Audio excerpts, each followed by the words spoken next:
Former Whitfield County deputy won the right to be on the Republican ballot for sheriff this November. Which means he'll challenge longtime Sheriff Scott Chitwood, who was unopposed on the Democratic side.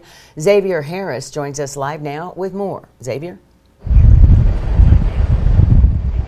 Hey, David, Cindy. So Darren Pierce, he did win tonight by a landslide, and he tells me he owes that all to his 18 years in law enforcement. Now, as we were talking to voters today, as well as some of the other candidates, everyone assumed tonight's results would end in a runoff, but that's not going to happen. And if you don't believe me, take a look at these numbers coming up on your screen. Now, according to the Whitfield County Board of Elections, in total, Pierce had 2,746 in-person votes today, 69 absentee votes by mail, and 1,170 advance votes. Now, Pierce tells me, again, he owes all of this to his 18 years in law enforcement, and he wanted to thank his supporters. He says while the work and campaigning doesn't stop, he's so grateful for all of his supporters here in Whitfield County.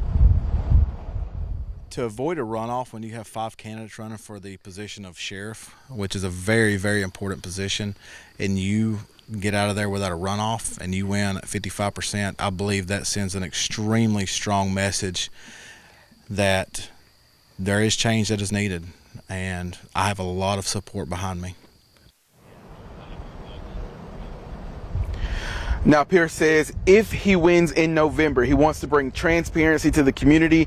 He says he wants to let them know what's going on as it relates to crime, and he says he really wants to get them involved. Now, as for what's next, he says right now him and his family, they're going on a much needed break and vacation, but when they get back, they're going to hit the ground running and start back campaigning as they approach that November elections.